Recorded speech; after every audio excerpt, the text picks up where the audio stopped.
नमस्कार। दिशाएं कार्यक्रम के इस नए संस्करण में आज मैं डॉक्टर संजय शर्मा आप सभी का स्वागत करता हूं। दिशाएं कार्यक्रम क्योंकि नवयुवकों में खासा प्रचलित और खासा पॉपुलर है और हर एपिसोड में हम कोशिश करते हैं कि शिक्षा से जुड़े नए नए मसलों पर, नए नए विषयों पर आपके समक्ष विशेषज्ञों से वार्तालाप किया जाए। तो आज के इस संस्करण का जो विषय हमने चुना है वो उच्च शिक्षा से खासा रिलेटेड है और विषय है उच्च शिक्षा में शोध की संभावनाएं। और आज इस विषय पर चर्चा करने के लिए जो हमारे बीच विशेषज्ञ मौजूद हैं वो शिक्षा जगत के, स्पेशली उच्च शिक्षा जगत के खासे नामचीन विद्वान जन आज हमारे बीच हैं। मैं पहले आपका परिचय उनसे करा दूं। मेरे दाएं ओर बैठे हैं डॉक्टर जी.के. प्रभु, जो कि प्रेसिडेंट हैं मणिपाल विश्वविद्यालय जयपुर के, और मणिपाल समूह के बनने, संवरने और निखरने में इनकी बड़ी महत्वपूर्ण और बड़ी खासी भूमिका रही है। उच्च शिक्षा जगत में डॉक्टर प्रभु किसी परिचय के मोहताज नहीं हैं।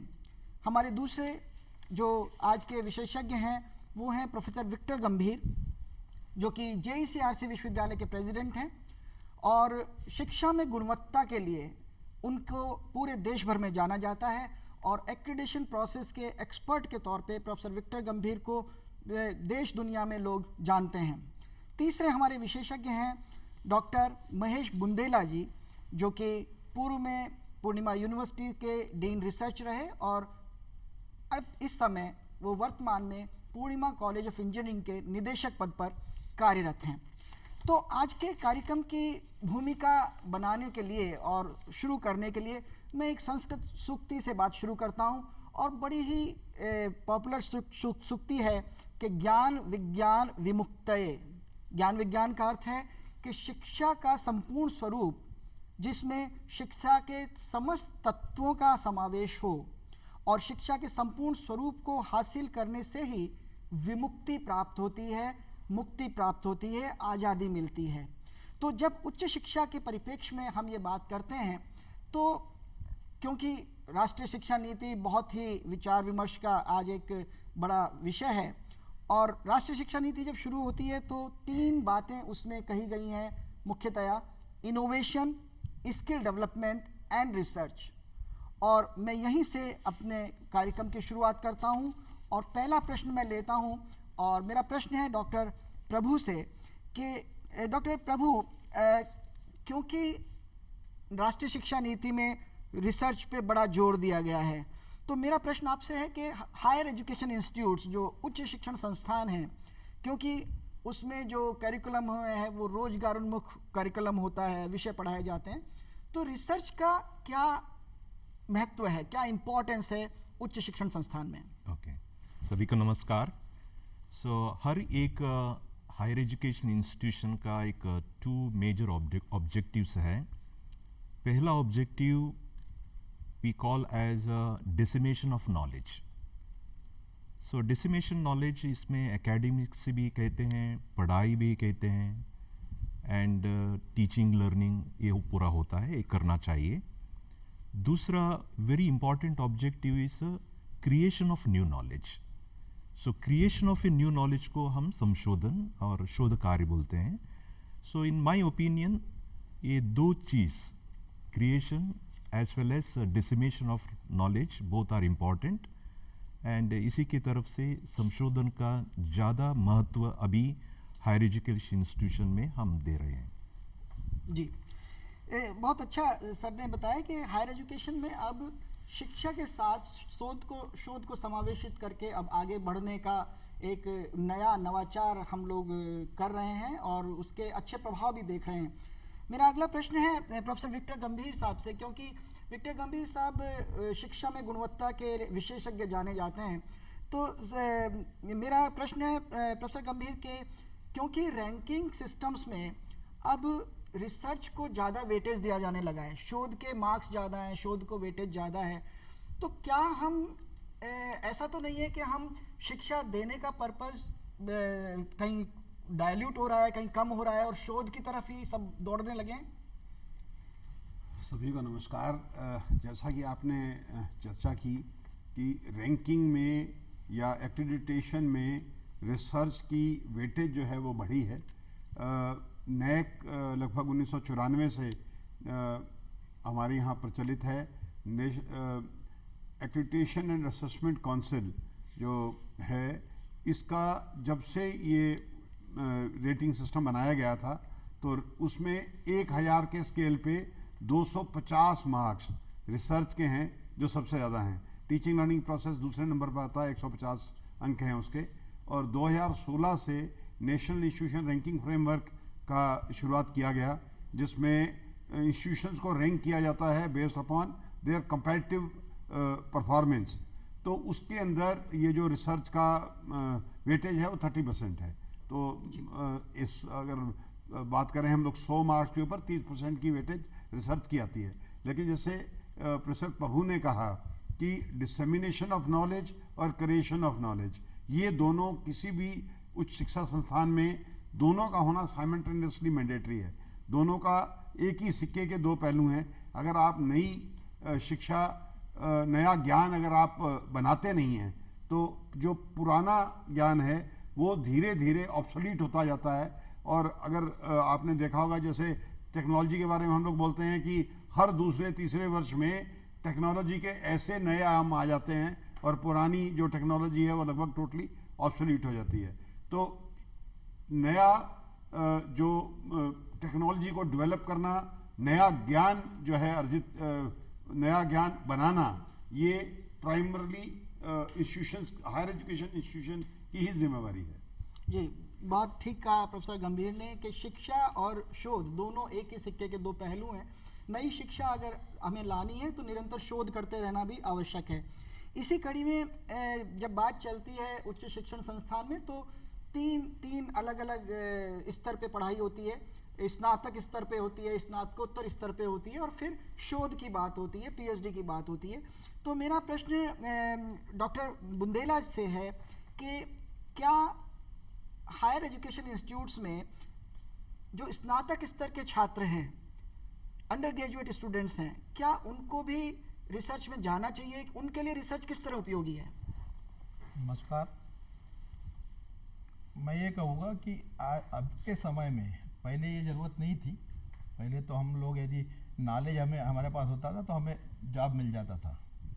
अब बहुत सारे कंपटीशन से बढ़ गई है, नई नई टेक्नोलॉजीज आ गई है, नए नए एप्लीकेशंस बनाने हैं, नए प्रोडक्ट्स बनाने हैं। तो इसमें इनोवेशन की ज़रूरत है, रिसर्च की ज़रूरत है। और हमारा यदि अंडर ग्रेजुएट बच्चा यदि वो उसका जो नॉलेज है वो एक क्रिटिकल थिंकिंग और लॉजिकल थिंकिंग उसमें डेवलप नहीं होगी तो उसका जो प्लेसमेंट है या उसको जॉब अपॉर्चुनिटी है वो कम है। इसलिए मैं ये कहूँगा कि हमें अंडर ग्रेजुएट स्टूडेंट्स को भी रिसर्च में इन्वॉल्व करना चाहिए। ये नहीं कहूँगा कि स्टूडेंट डायरेक्टली रिसर्च करे। रिसर्च इसमें ये होता है कि फैकल्टी मेंबर्स जो टीचर्स है वो इसमें रिसर्च के ऑब्जेक्टिव्स डिफाइन करें और उसके अंदर में जो करके लेना है वो अंडर ग्रेजुएट स्टूडेंट से करवा के ले। अल्टीमेटली जिस तरह से हम किसी स्वॉर्ड को या तलवार को घिसाई करते हैं, उसी तरह से हम यदि स्टूडेंट्स की भी, विद्यार्थियों की भी घिसाई करें, उनके अंदर लॉजिकल और क्रिटिकल थिंकिंग डेवलप करें, इनोवेटिव स्किल थिंकिंग डेवलप करें, तब ये जो है मुमकिन होगा कि हमारे जो रिक्वायरमेंट्स है वो फुलफिल हो। जी सर, आपने प्लेसमेंट की अभी बात की, प्लेसमेंट का जिक्र किया, तो क्या इंडस्ट्री को भी रिसर्च ओरिएंटेड विद्यार्थियों की ज़रूरत है? क्या इंडस्ट्री से ऐसी डिमांड आती है? बिल्कुल ज़रूरत है, क्योंकि आज के ज़माने में जो रिक्रूटमेंट प्रोसेस है, इंडस्ट्रीज क्या करती है कि एक अपना एक लेवल ऑफ रिक्रूटमेंट्स उसने एक डिफाइन कर दिया है कि IITs और NITs में इस लेवल के हम रिक्रूटमेंट करेंगे, उनको ये पैकेज देंगे। दूसरे जो गवर्नमेंट इंस्टीट्यूशंस है उसके PG स्टूडेंट्स को इस तरह का रिक्रूटमेंट देंगे। दूसरे और अंडर ग्रेजुएट स्टूडेंट्स जो है जो प्राइवेट इंस्टीट्यूशंस है अक्रॉस द कंट्री, उनके लिए एक लो लेवल का प्लेसमेंट या एक जॉब पोर्टफोलियो वो ऑफर करते हैं। जी जी तो मेरा कहना ये है कि जो top most level of appointments है या रोल है इंडस्ट्रीज में, वो रिसर्च वाले ही है। R&D बहुत ज़रूरी है, और इसी में जब जो बच्चे बहुत अच्छा कर जाते हैं तो गूगल में, फेसबुक में, लिंक्डइन में अच्छी जगह प्लेस हो जाते हैं। जी जी तो ये हमको मतलब यूजी लेवल पे भी इसका अभ्यास करना जी चाहिए। प्रोफेसर प्रभु, जैसा कि आपके बारे में सभी जानते हैं कि मणिपाल की यात्रा में आप एक रिसर्च स्कॉलर से लेके और आज एक प्रेसिडेंट तक की यात्रा आपने की, तो आप एक टीचर भी रहे, एक एडमिनिस्ट्रेटर भी रहे, आज प्रेसिडेंट के नाते भी पूरी संस्था को देख रहे हैं। तो आपके नज़रिए से हायर एजुकेशन सेक्टर में, उच्च शिक्षण संस्थान में जो निजी विश्वविद्यालय हैं या निजी संस्थान हैं, उनका क्या रोल है और वो किस तरह से इस पूरे परिदृश्य में उनका क्या महत्व है? ओके, सो अभी तक हम ये बता दिया कि हर एक हायर एजुकेशन इंस्टीट्यूशन में रिसर्च बहुत इम्पॉर्टेंट है, पार्ट ऑफ टीचिंग लर्निंग। मगर एक रिसर्च फैसिलिटीज़ बनाने के लिए बहुत पैसा चाहिए और ये थोड़ा कॉस्टली अफेयर है, और निजी विश्वविद्यालय में ये करना थोड़ा मुश्किल का काम है। सो इसीलिए एक अलग से एक वातावरण और फैसिलिटीज़ भी एक सृष्टि करना पड़ता है। फॉर एग्जांपल, एक थोड़ा बिकॉज द गवर्नमेंट से हमको ज़्यादा फंड नहीं आता है, ये स्टूडेंट फीस से कलेक्ट करके और बाहर से एक एंडोमेंट क्रिएट करके, ये एंडोमेंट अमाउंट से रिसर्च करना ठीक लगेगा। नहीं तो ये अंडर ग्रेजुएट फीस से लेकर ये फीस से हम हायर एजुकेशन का एक रिसर्च करना इतना अच्छा नहीं लगेगा, वो logically may not be the right thing. So इसीलिए एक एंडोमेंट एक फंड क्रिएट करना। दूसरा बात, हर साल बजट करने के वक्त में एक थोड़ा बजट एक सेंट्रल फैसिलिटीज़ को हम एक अलॉट करेंगे। ये central facilities it is not connected to every और इंडिविजुअल डिपार्टमेंट, ये सेंट्रल फैसिलिटीज़ होगा, ये सारे बच्चे और faculty connected to all other department वहाँ शोध करेंगे। तीसरा वेरी इंपॉर्टेंट पॉइंट, सो एक थोड़ा एक इंसेंटिव स्कीम्स हमको रखना है, ये वातावरण है एनकरेज करने के लिए। सी ज़्यादा इन प्राइवेट यूनिवर्सिटीज़ ज़्यादा अंडर ग्रेजुएट बच्चे होते हैं, फैकल्टी को ज़्यादा काम और टीचिंग में रहना चाहिए।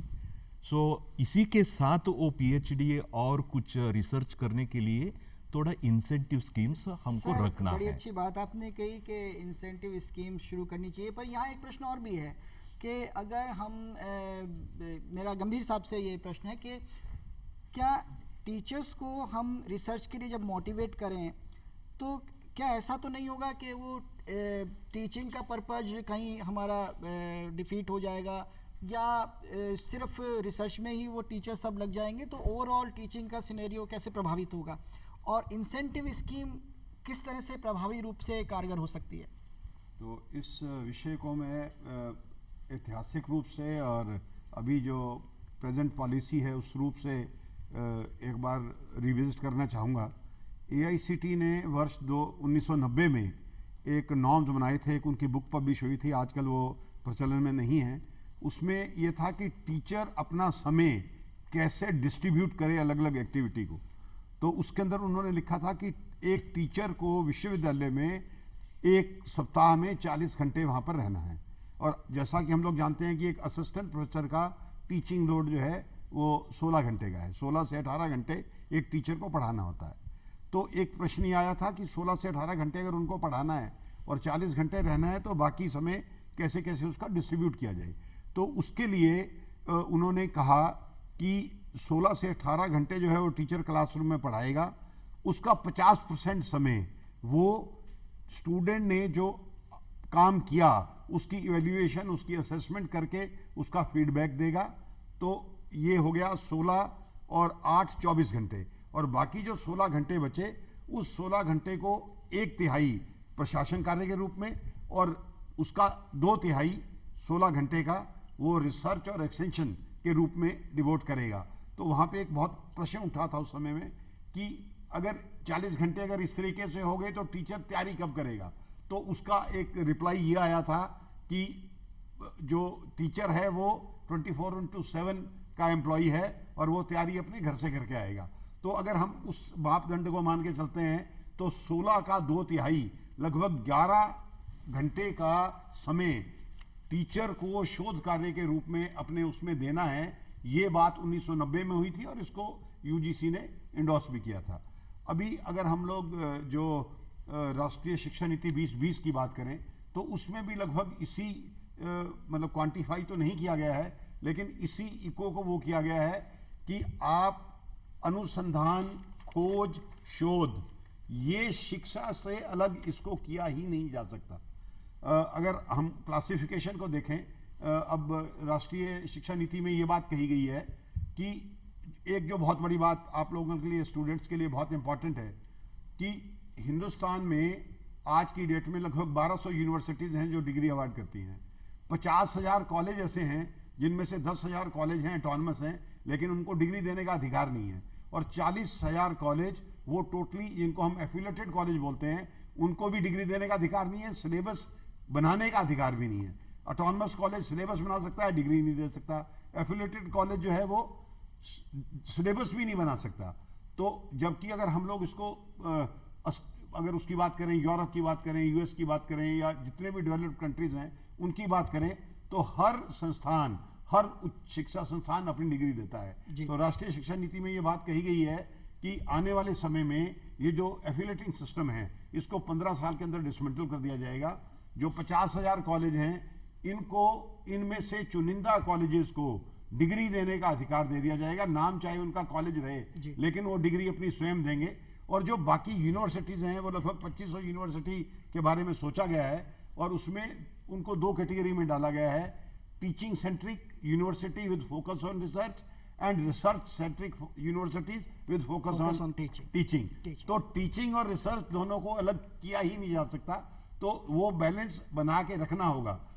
शिक्षा देनी कैसे है उसका बैलेंस भी रहेगा और रिसर्च कितनी करनी है उसका बैलेंस भी बना के रखना पड़ेगा। जी, इसका मतलब है कि शिक्षा और शोध दोनों एक ही सिक्के के 2 पहलू हैं और साथ साथ चलेंगे तो ही दोनों क्षेत्रों में हम विकास कर पाएंगे। अभी जैसा कि गंभीर साहब ने जिक्र किया कि नियामक बॉडी जो हैं वो AICTE हो चाहे UGC हो, ये नियामक बॉडी उच्च शिक्षण संस्थानों को कंट्रोल करते हैं, इनके लिए नियम बनाते हैं। जबकि पाश्चात्य देशों में ऐसा नहीं है, हर कॉलेज की अपनी स्वायत्ता है, अपनी ऑटोनॉमी है।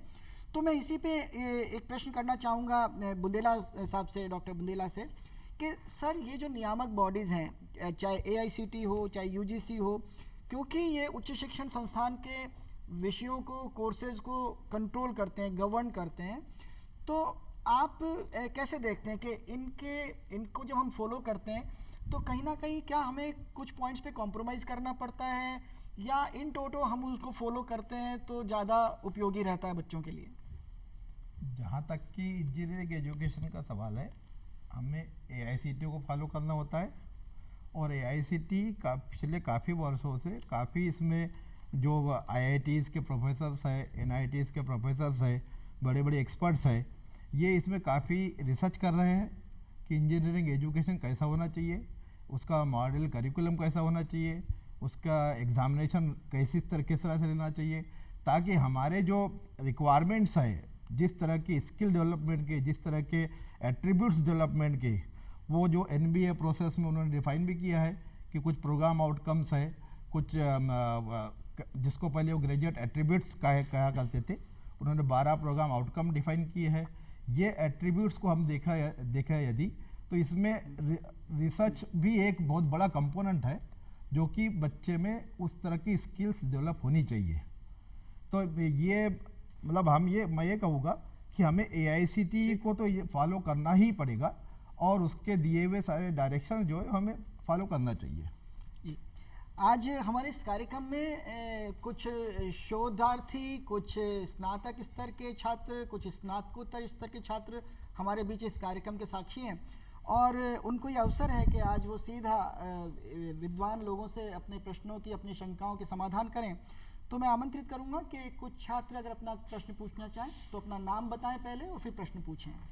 हाँ प्लीज़। सर नमस्कार, मेरा नाम जयती अग्निहोत्री है। मेरा सवाल सर बहुत सिंपल सा है। जैसे हम जो पीएचडी के लोग होते हैं उनको कुछ पब्लिकेशंस चाहिए होते हैं, कुछ कॉन्फ्रेंस पब्लिकेशंस चाहिए होते हैं, कुछ जनरल पब्लिकेशंस चाहिए होते हैं। तो जहाँ कॉन्फ्रेंस की बात आती है तो कहाँ तक यूज़फुल है वो कॉन्फ्रेंस पब्लिकेशन? क्योंकि क्या होता है कि वो रजिस्ट्रेशन अमाउंट तो लेते हैं कि हम आपको स्कोपस पब्लिकेशन करवा देंगे और इंडेक्स नंबर ये दे देंगे, लेकिन वो होता नहीं है एट द एंड कि वो सिंपल एक कॉन्फ्रेंस होती है, उसमें आप प्रेजेंट कर देते हैं और आपको सर्टिफिकेट मिल जाता है। तो किस हद तक सही है ये चीज़? बड़ा रोचक सवाल है सर। Okay.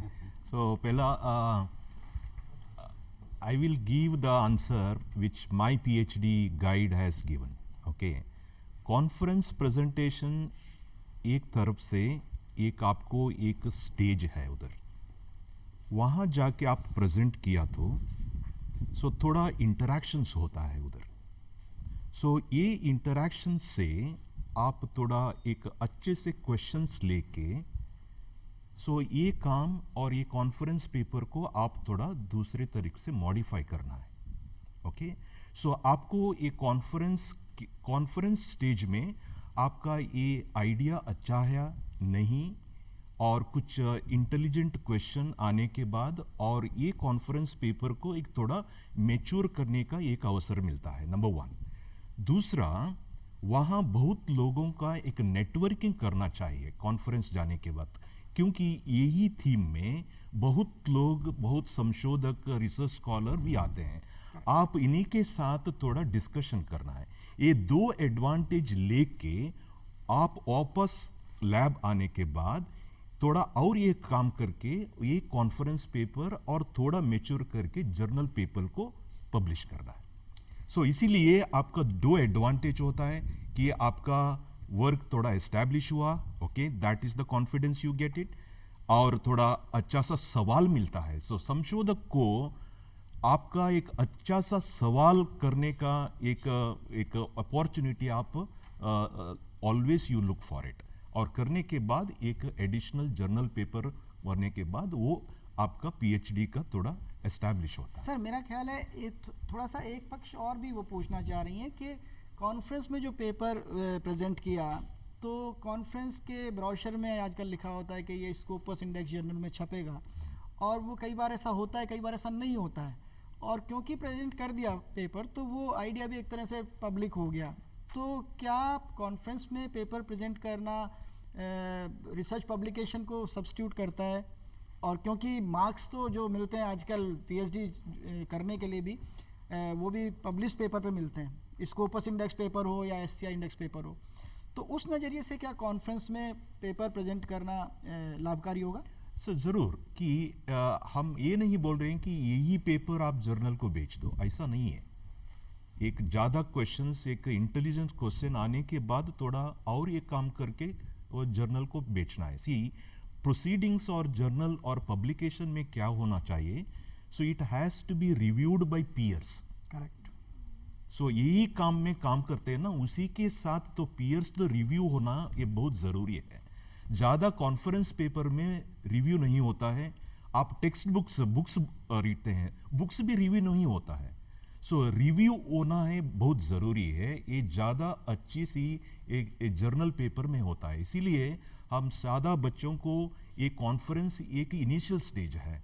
सो नहीं तो आपको भी थोड़ा कॉन्फिडेंस कम होगा, और एक जर्नल रिव्यू होने के बाद बहुत टाइम लगेगा। सो ये करने के पहले एक कॉन्फ्रेंस, अच्छा सा conference, so it is not that you go and make Bharat Darshan kind of a thing, ये नहीं चाहिए। सो अच्छा सा कॉन्फ्रेंस, और कॉन्फ्रेंस एक सोसाइटी का एनुअल कॉन्फ्रेंस होता है ना, ये कॉन्फ्रेंस आप चूज करना है। एक कॉन्फ्रेंस से एक इंडेक्स्ड, एक स्कोपस इंडेक्स पब्लिकेशन होगा तो अच्छा है, नहीं हो तो ये आप मैंने बोला ना, सो ये आइडिया यूज के एक जर्नल पब्लिकेशन करना बहुत एक अच्छा काम है मेरे ख्याल से। बहुत अच्छा सुझाव सर ने दिया। और सर जो पोस्टर प्रेजेंटेशन होते हैं, हाँ। वो कहाँ तक लाभकारी है इस चीज़ में? So poster presentation it is only you are showing some ideas. ये आइडियाज में यही सेम एरिया में बहुत लोग काम कर रहे हैं ना, सो ये लोग उधर आके आपका पोस्टर देके आपका पोस्टर में थोड़ा क्वेश्चन डाल देगा, तो ये एडवांटेज नेटवर्किंग में हेल्प करेगा। इतना ही है, नेटवर्किंग और इनवाइटिंग गुड एप्लीकेशंस और गुड क्वेश्चंस, इतना ही। नहीं तो एक it is a different platform है। मैं भी थोड़ा ऐड करना चाहूँगा जो आपका प्रश्न था। देखिए कितना पब्लिकेशन हो, किस क्वालिटी का पब्लिकेशन हो, ये यूनिवर्सिटीज़ तय करती हैं। हर यूनिवर्सिटी ऑटोनमस होने के कारण उसका ये अधिकार है कि कितने पेपर मिनिमम आपके आने के बाद आपको पीएचडी डिग्री की आपकी पात्रता हो जाएगी। जो अगर हम यूजीसी ने 2009 से पहले कोई मॉडल कोई रेगुलेशन रिसर्च के ऊपर नहीं निकाला था, और ये पूरी की पूरी जो जिम्मेदारी थी ये यूनिवर्सिटी की थी। 2009 में किसी कारणों से पहली बार पीएचडी रेगुलेशन जो है यूजीसी ने नोटिफाई किया, और वो 2016 में अमेंड हुआ। उसके बाद 2019 में एक छोटा सा अमेंडमेंट आया, और एक अभी नया प्रपोजल अभी ड्राफ्ट कंसिडरेशन में है, और एक फिर उसमें चेंजेस होने वाली हैं। अगर हम लोग 2016 में जो करंट रेगुलेशन की बात करें, तो यूजीसी ने ये कहा है भी किसी भी व्यक्ति को पीएचडी करने से पहले एक रिसर्च जर्नल में पब्लिकेशन होना चाहिए, और 2 कॉन्फ्रेंस में पब्लिकेशन होना चाहिए।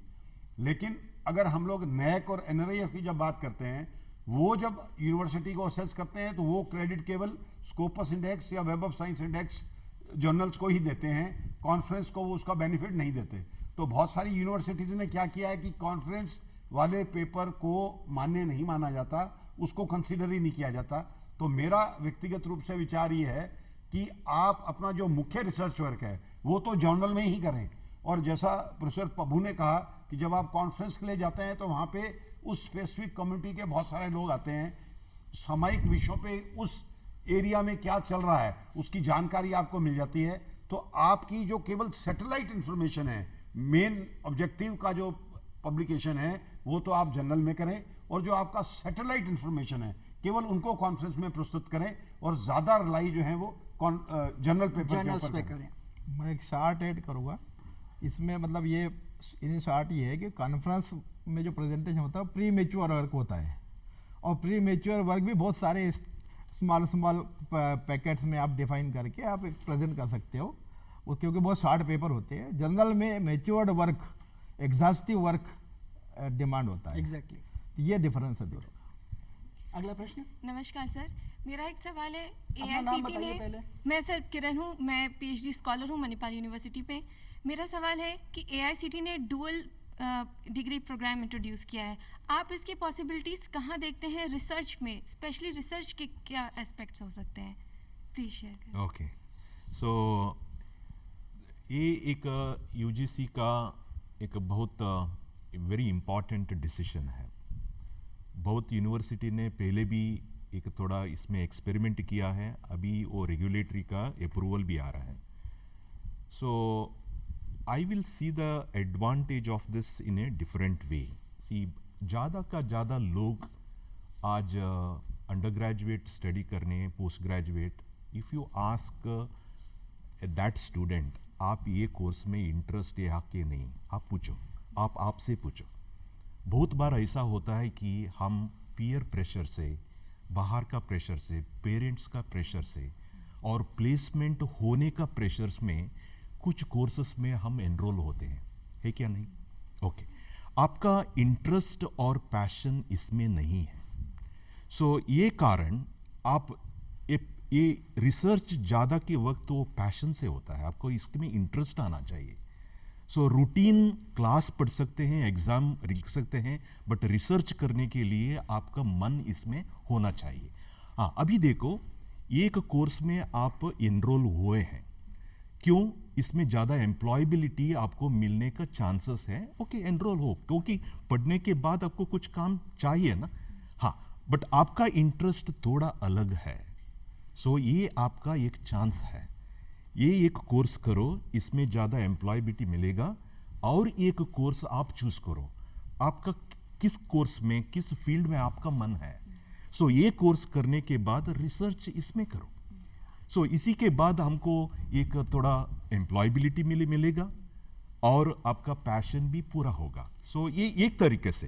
और कुछ डिफरेंट स्किल को आपको लाने के लिए, और दूसरा प्रोग्राम को जाने के लिए बहुत इसमें एडवांटेज है। No, it all depends upon students, and ये यूनिवर्सिटी का गाइडलाइंस भी होना चाहिए। So it is not that it is your interest, हम भी बहुत काम करना है। सो आपको 2 कोर्सेस में इंटरेस्ट है, 2 क्लासेस साइमल्टेनियसली चला गया तो आप कैसे करेंगे? सो ये थोड़ा गाइडलाइंस एंड फ्लेक्सिबिलिटी यूनिवर्सिटी भी लाने का थोड़ा अभी हम शुरू भी करेंगे। सो this is what is my advice. Sir यहाँ मेरा मानना है, रिसर्च को भी ये मुझे लगता है ओ यस यस, सो आपको उसी रिसर्च करने के लिए बेसिक नॉलेज चाहिए ना। ये बेसिक नॉलेज अभी आपका एरिया ऑफ इंटरेस्ट में आप ये कोर्स चूज करो और रिसर्च इसमें करो, और ये प्रोग्राम आपने ज्वाइन किया है अभी कंटिन्यू करो, मत छोड़ो उधर, क्योंकि उसका एम्प्लॉयबिलिटी ज़्यादा मिलेगा। सो ये एक बात है जी। मेरा मानना है कि शायद ये ड्यूअल डिग्री करने का जो एक अवसर दिया जा रहा है, इससे शायद अप्लाइड टाइप की रिसर्च होने की संभावनाएं ज़्यादा बढ़ेंगी। तो सर आप बताएं गंभीर साहब कि क्या अब अगर हम बात करते हैं प्योर रिसर्च की और अप्लाइड रिसर्च की, तो क्या ऐसा नहीं होगा कि इस संभावना से, ड्यूअल डिग्री से अप्लाइड रिसर्च के द्वार और खुलेंगे और ज़्यादा संभावनाएं होंगी? देखिए, आजकल ये जो कुछ jargons, dual degree, integrated degree, और ये वो हैं। ड्यूअल डिग्री नॉर्मली उसको बोला जाता है जब आप एक पाठ्यक्रम को फॉलो कर रहे हैं और 2 अलग अलग संस्थान आपको 2 डिग्री दे रहे हैं, तो उसको ड्यूअल डिग्री बोला जाता है। और 2 अलग अलग डिग्री का पाठ्यक्रम मिक्स करके आप पढ़ रहे हैं तो उसको इंटीग्रेटेड डिग्री बोला जाता है। जैसे BA LLB 5 वर्ष का कोर्स है, आपको BA LLB की एक इंटीग्रेटेड डिग्री मिलती है। BTech MBA ये ड्यूअल डिग्री है, BTech MTech ये इंटीग्रेटेड डिग्री है। और ड्यूअल डिग्री का कंसेप्ट अभी ये UGC ने अभी एक ड्राफ्ट स्टेटमेंट थी UGC चेयरमैन की, कि एक ही व्यक्ति को एक ही समय में 2 अलग अलग डिग्री करने का अधिकार दे दिया गया है। और लेकिन वो ऑपरेशनली कैसे इंप्लीमेंट होगा, क्योंकि अगर मान लीजिए आप 2 रेगुलर और ड्यूअल डिग्री तो आप कर नहीं सकते, दोनों का समय क्लैश होगा। तो एक आप ऑनलाइन डिग्री करते हैं तो उस तरीके से पॉसिबल हो सकता है। तो ड्यूअल डिग्री की जब हम लोग बात करते हैं या इंटीग्रेटेड डिग्री की बात करते हैं, इसका मतलब आप 2 अलग अलग विषयों को आप पढ़ रहे हैं। और आज की डेट में जब हम लोग रिसर्च की भी बात करते हैं, तो रिसर्च में एक बहुत बड़ा विषय अभी उठा है, जो नए रेगुलेशन आए उनमें बात की जा रही है कि रिसर्च जो है वो समाज उन्मुखी होनी चाहिए और समाज उपयोगी होनी चाहिए। अब आपको एक काइंड ऑफ सर्टिफिकेट देना पड़ेगा कि जो रिसर्च कर रहे हो वाकई में उसको समाज को फायदा होने जा रहा है। और समाज उन्मुखी या समाज उपयोगी रिसर्च की हम बात करेंगे तो मोस्टली वो रिसर्च जो है वो इंटरडिसिप्लिनरी होती है। मान लीजिए राजनीतिक शास्त्र का एक स्टूडेंट है, उसको कोई रिसर्च करनी है, राजनीतिक शास्त्र के स्टूडेंट को मान लीजिए अर्थशास्त्र नहीं आता, समाज शास्त्र नहीं आता, उसको तकनीक का ज्ञान नहीं है, तो वो अपने आप में रिसर्च, कोई प्रॉब्लम सॉल्विंग की रिसर्च जिसको अप्लाइड रिसर्च बोल रहे हैं हम लोग, वैसी रिसर्च की ही नहीं जा सकती। तो ड्यूअल डिग्री या इंटीग्रेटेड डिग्री से क्या रहता है कि आपको इंटरडिसिप्लिनरी नॉलेज आपके पास आती है और उससे आप अप्लाइड रिसर्च करने में सक्षम हो पाते हैं। और जो प्योर रिसर्च थी वो जिसको सही मानों में उसको रिसर्च माना नहीं जाता है। मतलब जैसे 2018 का रिकॉर्ड अभी मैं देख रहा था इस कार्यक्रम में आने से पहले, 14,000 से ज़्यादा विमेन कैंडिडेट को और 20,000 से ज़्यादा मेन कैंडिडेट को डिग्री मिली। 34,000 डिग्रियां हिंदुस्तान में दी गई जी। हमारी अगर आप देखें 90% हमारी थीसिस उसका क्या हुआ, सबमिट होने के बाद, डिग्री अवार्ड करने के बाद क्या हुआ, वो लाइब्रेरी के स्टैक में पड़ी है, 5-6 लोगों ने उसको साइट कर दिया होगा। अदरवाइज उससे कोई समाज उपयोगी कोई चीज निकल के नहीं आई। अब फोकस इस बात के ऊपर किया जा रहा है कि आप जो रियल लाइफ प्रॉब्लम है उसके ऊपर आप रिसर्च कीजिए और उससे कोई आपकी रिसर्च किसी ना किसी समाज के किसी ना किसी रूप में काम आए आपकी, तो उसका फोकस जो है अभी किया जा रहा है। सर ने जैसा कहा कि PhD हुई और वो थीसिस लाइब्रेरी में रखी है, कुछ लोगों ने उसको रेफर कर दिया और बात ख़त्म हो गई। तो यहाँ साइटेशन का एक प्रश्न उठता है कि किसी भी रिसर्च, किसी भी शोध के लिए, उसके पॉपुलर होने के लिए, उसके प्रभावी होने के लिए साइटेशन का क्या महत्व है। तो मैं बुंदेला सर से जानना चाहूँगा कि साइटेशन का कितना महत्व है एक रिसर्च स्कॉलर के करियर में। देखिए साइटेशन का महत्व इसलिए है कि जितना ज़्यादा अच्छा साइटेशन होगा मतलब आपके रिसर्च को लोग एक्सेप्ट कर रहे हैं, उसको रेफर कर रहे हैं और आगे बढ़ा रहे हैं। जी क्योंकि research is nothing but addition of new knowledge to the existing stock of knowledge. जी तो आपके जो जहाँ से आपने शुरू किया था वो आगे बढ़ता जा रहा है रेफर करके। जी भले वो 100% जो रेफर कर रहे होंगे उसमें से 20% में आपका टॉपिक आगे बढ़ रहा है, कुछ में डाइवर्सिफाइड होकर आगे बढ़ रहा है, लेकिन ये उसका एक इंडिकेशन है कि जी आपका रिसर्च साइटेशन अच्छा है, मतलब आपने अच्छी रिसर्च की और वो लॉन्ग उसका जो ये है और वो कुछ रिसर्च फ्यूचर मैट्रिक्स पे है। आधारित है, कुछ रिसर्च मैट्रिक्स हैं जिन पे आधारित हाँ। साइटेशन होता है। सर रिसर्च मैट्रिक्स पे जरा प्रकाश डालें 2 मिनट आप। देखिए रिसर्च जब भी आपने मान लीजिए कोई रिसर्च की, अब उस रिसर्च का दूसरे व्यक्ति ने कितना नोटिस किया, ये एक इम्पॉर्टेंट फैक्टर है। क्या वो आपकी रिसर्च को उन्होंने आगे बढ़ाया, जैसे प्रोफेसर बुंदेले ने कहा कि क्या उस रिसर्च को आगे बढ़ाया गया। तो आज की डेट में 3 पैरामीटर हैं जिनको रिसर्च जिसके ऊपर इवेल्युएट किया जाता है। नंबर 1 कि आपकी कितनी साइटेशन हो गई टोटल। मान लीजिए आपने 10 पेपर छापे और आपकी 10 पेपर की 1000 साइटेशन हो गई, तो 1000 साइटेशन ये आपकी एक परफॉर्मेंस का रिसर्च का पैरामीटर है। जी। दूसरा एक पैरामीटर होता है एच इंडेक्स। एच इंडेक्स ये बोलता है कि कितने paper, x number of paper, अगर एक्स बार मिनिमम साइट हो गए तो उसको एच इंडेक्स बोला जाता है। अगर मान लीजिए एच इंडेक्स 10 का मतलब ये है कि 10 पेपर 10 से ज्यादा बार साइट हो चुके हैं। तीसरा जो आता है इंपॉर्टेंट वो है I10 इंडेक्स। I10 इंडेक्स उसको बोला जाता है कि जिस पेपर के कम से कम 10 साइटेशन आ गए वो I10 में आ जाता है। अभी लेटली I20, I50, I100 जी। ये भी आ गया है। और इम्पैक्ट फैक्टर जो पहले एक बड़ा माना जाता था, इम्पैक्ट फैक्टर जो है वो जर्नल के लिए कैलकुलेट होता था, व्यक्ति के लिए नहीं होता था।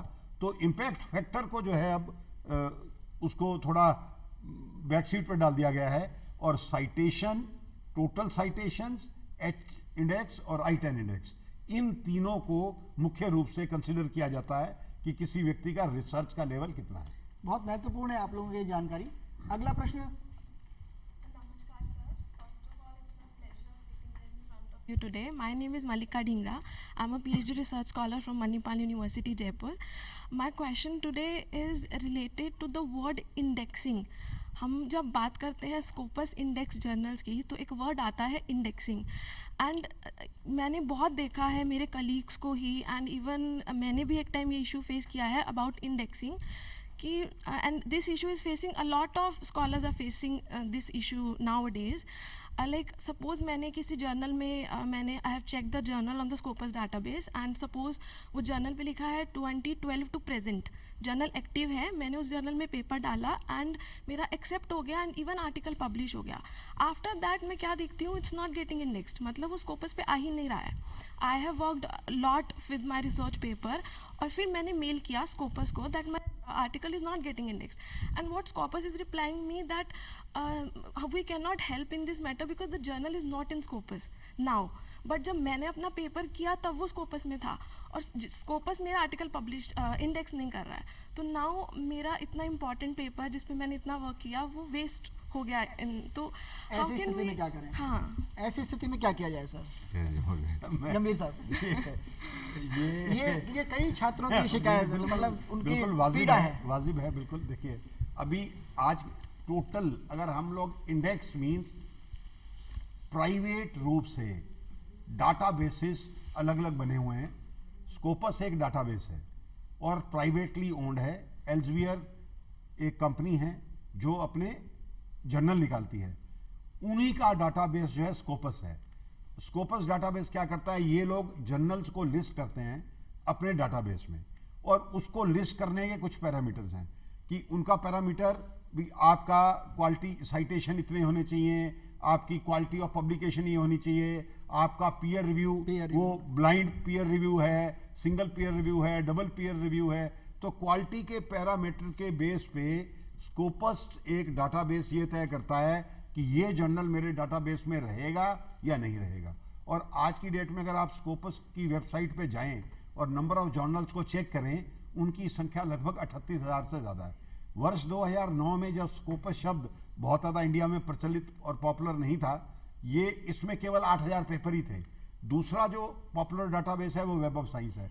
वेब ऑफ साइंस 6 डाटाबेसेस का कलेक्शन है और उसके अंदर इंजीनियरिंग का एक डाटाबेस है जिसको हम लोग SCI के नाम से जानते हैं। ऐसे उसमें सोशल साइंसेस का भी है, उसमें मैनेजमेंट्स के रिलेटेड भी इशू हैं, तो वो है। तीसरा पबमेड है जो नॉर्मली मेडिकल और हेल्थ साइंसेस से रिलेटेड है। तो अगर हम लोग टोटल डाटाबेसेस की बात करें तो उनकी संख्या हंड्रेड्स में है, hundreds of data. Google scholar open ended database है। गूगल स्कॉलर में क्या होता है कि कोई भी आर्टिकल आपका पब्लिश हो गया, वो ऑटोमेटिकली गूगल अपनी AI यूज करके अपने गूगल स्कॉलर में उसको डाल देगा। तो अब डाटाबेस की पॉपुलैरिटी ये तय होती है कि जो रेगुलेटरी बॉडीज हैं या जो असेसमेंट एंड रिक्रूटेशन बॉडीज हैं, जो रैंकिंग बॉडीज हैं, वो किस डाटाबेस को अहमियत देती हैं। आज की डेट में अगर हम लोग इंटरनेशनल रैंकिंग की बात करें, QS और टाइम हायर एजुकेशन, वो लोग स्कोपस और वेब ऑफ साइंस को करते हैं। अब इंडिया में भी आपको ये हैरानी होगी, बहुत सारे लोगों को पता भी होगा कि हमारे यहाँ जर्नल्स की रिकॉग्निशन UGC ने करनी शुरू की थी। UGC की केयर लिस्ट निकाली थी, उसमें पहले 4 ग्रुप थे, अब वो 2 ग्रुप रह गए हैं। उन 2 ग्रुप में एक ग्रुप A वो जर्नल्स हैं जो वेब ऑफ साइंस में हैं और स्कोपस में हैं। ग्रुप B में वो जर्नल्स हैं जो UGC अपने लेवल पे इवेल्युएट करके उनको डालती है। और NAAC और NRIF दोनों में UGC केयर लिस्ट की कोई वेटेज नहीं है, 0 वेटेज है। तो इसका मतलब ऑटोमेटिकली उसकी अहमियत जो है खत्म हो गई। तो जब आप ये तय करते हैं कि कौन सा जर्नल में मैं जाऊं जिसमें श्योर है, तो वो एक ब्रांडिंग जैसी बात है। हिस्टोरिकली हम लोग जब किसी जर्नल में पेपर डालते हैं तो हम लोग सबसे पहले क्या देखते हैं, ईज ऑफ पब्लिशिंग, कितनी जल्दी पब्लिश होगा, क्योंकि हमारा इंटरेस्ट क्या है कि पब्लिश हो और इससे छुटकारा हो। तो अगर आप बहुत रिप्यूटेड में, अगर आप उसका हिस्टोरिकल रिकॉर्ड देखें, एक जर्नल पिछले 20 साल से कंटिन्यूसली आ रहा है और उसकी साइटेशन लेवल बढ़ रही है या उसका इंपैक्ट फैक्टर बढ़ रहा है, तो वो कभी भी डीलिस्ट नहीं होगा। एक जो है बिल्कुल मार्जिन वाला है। तो कहने का मतलब है कि आपका विवेक भी काम में लीजिए। ऐसा नहीं है कि आप पेपर छाप दें और बाद में कहें कि जी तो हट गया, मैं क्या करूं। तो हल्के में नहीं जाइए, हल्के जर्नल में नहीं जाइए, हाँ। वही हटेगा। अच्छा जर्नल कभी नहीं हटेगा। जैसा कि गंभीर साहब ने कहा कि ईज ऑफ पब्लिकेशन ना देखें कि फटाफट जिसमें छप जाए वो बढ़िया जर्नल है, वही जर्नल निकलते हैं सबसे पहले लिस्ट से। ये इम्पोर्टेंट कि गाइड का इम्पोर्टेंट रोल है इधर। Yes, along with the PhD scholars, the guide must take an very authentic as well as a very responsible position. So ये journal में publish किया कि नहीं, so he has to give that kind one of more advice. quick question, one more question we can take, 1 or 2 quick question, yeah. मेरा नाम सुप्रिया यादव है। मैं Manipal university के बायोसाइंस डिपार्टमेंट से paper based point of care devices में PhD कर रही हूँ। और सर मैं women scientist under the DST program में अवार्डी हूँ। सर मेरा क्वेश्चन ये है कि इस टाइम मैं अपने प्रोजेक्ट में एक लीवर डिसीज़ को डिटेक्ट करने के ऐसे डिवाइस का डेवलप कर रही हूँ सर। नाउ तो सर मेरा प्रश्न ये है कि अगर मेरी जब डिवाइस बन जाती है तो उसको मैं अपने लॉन्च सोसाइटी में कैसे करूँ, कि मैं उसको लोगों तक कैसे पहुँचाऊँ, अपनी डिवाइस को कैसे लोगों तक पहुँचाऊँ, कि लाइक हॉस्पिटल के थ्रू या संक्षिप्त में सर जवाब दें सर। Okay, so एक important point है कि right from the beginning, especially ये health sciences projects, so ये बहुत ethical clearances, so ये होना चाहिए। And the second very important point, आपका project में, आपका group में, research group में एक medical और health sciences और एक doctor specialist या कि नहीं, so नहीं है तो जल्दी एक expert आपका टीम में लाना है। The third very important point, yeah, so our third very important point is ये एक innovation and incubation तरीके से इनको एक पुश करना है। So एक रिसर्च अच्छा है, बट ये रिसर्च से एक इक्विपमेंट और एक सिस्टम बन गया तो सो ये कॉस्ट कैसा होगा। So this is called as a invention to innovation. So only innovative product. Innovative means what? A cost effective product है. Okay, so affordable cost.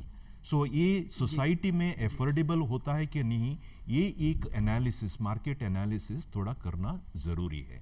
So इसको एक कुछ business एंगल से और एफोर्डेबिलिटी से एक कुछ देखना है before you push it to the a real product which goes to the market.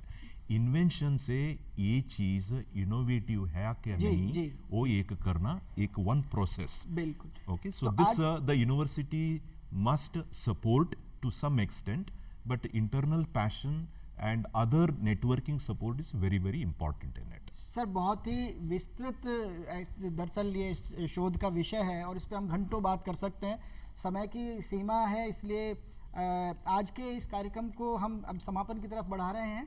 तो क्योंकि शिक्षा में जो नवाचार हो रहे हैं और वो नवाचार रोजगारोन्मुख हों और सर्वांगीण विकास भी छात्रों का हो और उनकी एम्प्लॉयबिलिटी भी बढ़े, इन सबको ध्यान में रखते हुए शिक्षा और शोध का अमलगमेशन होना चाहिए, दोनों को साथ में चलाना चाहिए। ये आज के इस विचार विमर्श का एक कहते हैं कि कंक्लूजन जैसा निकला। मैं अंत में सभी एक्सपर्ट्स से एक एक मिनट में वो अपना मैसेज देना चाहते हैं कि वो युवाओं को क्या मैसेज देना चाहते हैं, संक्षिप्त में वो अपना मैसेज दें। Okay, so one is have some kind of an very innovative, आपका रिसर्च करने के बाद whether it is an innovative means whether the society or the market accept your idea, whether it is an affordable and whether it is a societal benefit. So ये तीन चीज को आप ध्यान में रख दीजिए before you jump into the project और रिसर्च।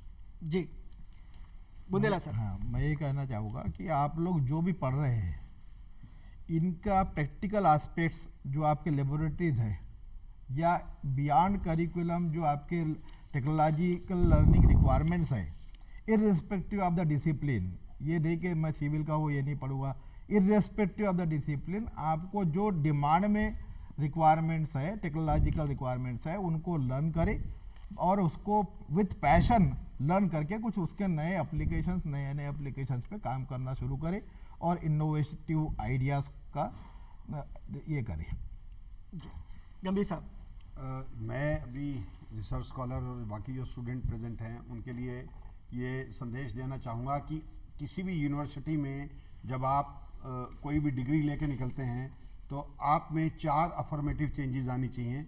आपकी नॉलेज इम्प्रूव होनी चाहिए, आपका स्किल इम्प्रूव होना चाहिए, आपका बिहेवियर इम्प्रूव होना चाहिए, आपका एटीट्यूड इम्प्रूव होना चाहिए। और जब हम लोग स्किल नॉलेज कि ज्ञान जिस विषय को आप पढ़ रहे हैं उस विषय पे आपका ज्ञान अच्छा हो। स्किल को हम 2 कैटेगरी में बांटते हैं, सॉफ्ट स्किल्स में communication skill, present skills, interpersonal skills, team building skills, leadership, और उसके बाद डोमेन स्किल्स जिस विषय पे आप काम कर रहे हैं। उसके बाद फिर आता है आपका बिहेवियर और आपका एटीट्यूड। ये जो आपका वर्ड ऑफ वर्क है जिसको हम कॉर्पोरेट बोलते हैं, वहाँ पे ये माना जाता है कि you are hired because of your talent and you are fired because of your behaviour. तो ये एक पैकेज के रूप में आना चाहिए। शिक्षा का मतलब है कि व्यक्तित्व का समुचित विकास, all round development of the personality, और उसमें ये सारे कंपोनेंट्स अगर नहीं होंगे तो हम एक सफल प्रोफेशनल नहीं बन पाएंगे। तो इन चारों डायमेंशन में बराबर का समय हम लोग लगाएं, बराबर का काम करें, यही मेरा। और सर्वांगीण विकास तभी होगा शिक्षा का जब समस्त सारे उसके तत्व उसमें समावेशित हों। और इन्हीं शब्दों के साथ आज हम इस कार्यक्रम को यहीं समाप्त कर रहे हैं। निसंदेह इस कार्यक्रम की अगली कड़ियों में हम और नए प्रश्न लेंगे, नए विशेषज्ञों के साथ मिलेंगे। आज अभी यहीं तक, नमस्कार।